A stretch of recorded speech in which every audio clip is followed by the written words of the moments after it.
Sa ilalim ng Traffic Crisis Bill sa Kamara, isinusulong ang pagtatalaga sa Transportation Secretary bilang Traffic Chief. Siya ang aatasang tumutok sa mga ahensya at kontrata ng pamahalaan para maresolba ang problema sa traffic. Narito ang unang balita ni Tina Panganiban Perez.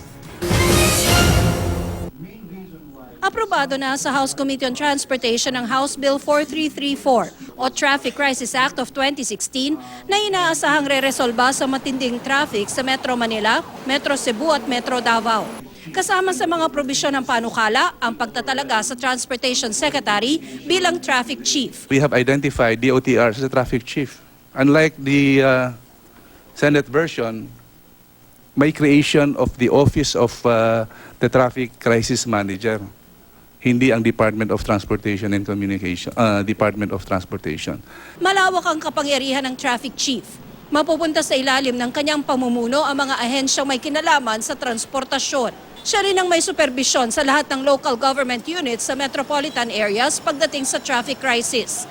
May kapangyarihan din siyang pumasok sa mga negotiated contract o mga kontratang di na dumaan sa bidding. At tanging ang Supreme Court lang ang pwede maglabas ng temporary restraining order sa pagpapatupad o kanselasyon ng mga proyekto. Kailangan din magbalangkas ang Traffic Chief ng isang Traffic Management Plan o TMP para sa Metro Manila, Metro Cebu at Metro Davao. In order to speed up the implementation of DPW projects that will address the traffic is, I think we have considered them.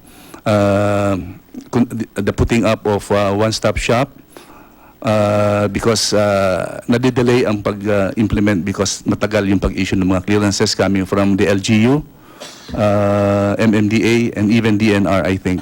Kita nyo ang line of thinking ng committee is for the creation of a single traffic authority. Naisumite na ng DPWH, Department of Transportation at MMDA sa House Committee on Transportation ang listahan ng mga proyektong popondohan sa ilalim ng Traffic Crisis Act. Sa MMDA pa lang, 1.7 billion pesos na ang kailangan. Tiniyak naman ng DPWH na nagsasagawa sila ng koordinasyon sa DOTR at MMDA.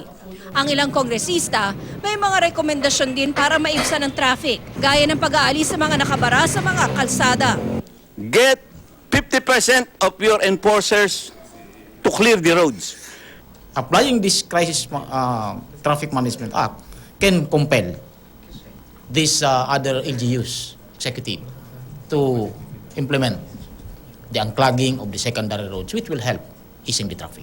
Si Minority Leader Danilo Suarez naman, itinutulak ang 3-digit number coding araw-araw, damay pati Sabado at Linggo. Ang proposal ko, mag 3 digits tayo.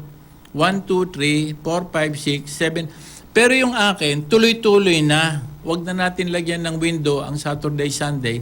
Kasi traffic din ngayon ang Saturday. You'll agree with me. Sabado at Linggo, traffic din. Di ba? Aayusin pa ang pinal na bersyon ng panukala bago ipakalendaryo sa plenaryo. Para sa unang balita, Tina Panganiban Perez reporting.